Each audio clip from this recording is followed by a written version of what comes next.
Hi, I'm Melissa Buffington, and on episode 6 of my series New Earth 101, we're going to go all in on leading the way forward, because we're done following and we've walked away from what has been, and it's time that those of us who came to lead in big and small ways rise up and stand in our truth and forge new paths forward for humanity. As we focus less and less on the chaos of this world around us and the challenges and the ever-changing legislation and political conflict and medical data, or, made up numbers we don't know at this point. As we focus less and less on that, we can really come back into focusing on the way forward.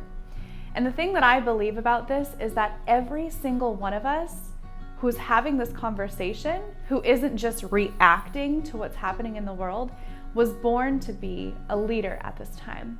I think we all have different roles and what that looks like. We all have different ways that we lead and ways that we inspire, but we are here to lead. So this is a huge paradigm shift from being the people who kind of follow what we're told, fulfill our responsibilities, and try to fit into an existing society, to stepping away from that and being an example of something else that's possible, of a different way of living, of a different set of values that begins with developing ourselves on a soul level and bringing that into our reality. We're all leaders here. And the thing about leadership is that it's not necessarily comfortable, right? If you think about what it means to be a leader, it means that you're at the front of something. And at times, that can feel lonely.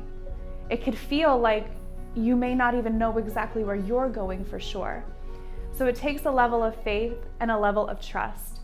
And this entire series about the New Earth is about bringing forward some clarity on a vision of where we're headed, because I feel this is my job as a leader.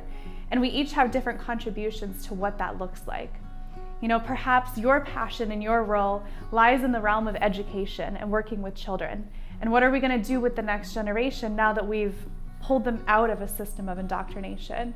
Or perhaps you're someone who's passionate about restoring the land back to health, back to its organic, beautiful nature. And that's what you can bring forward in the conversation.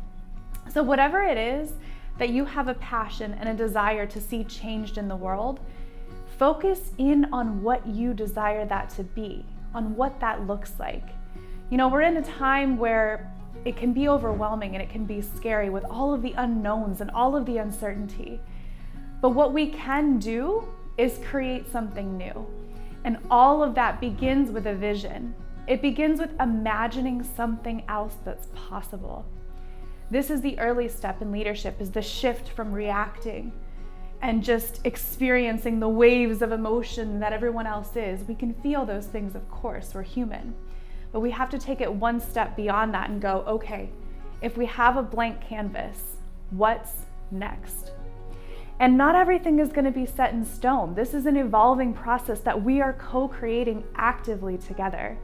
So it takes us each leading ourselves in all of the changes that we've talked throughout this series, purifying our temples, developing a way to create a more sovereign income that doesn't require us to comply with regulations we don't stand for, raising our children in new ways.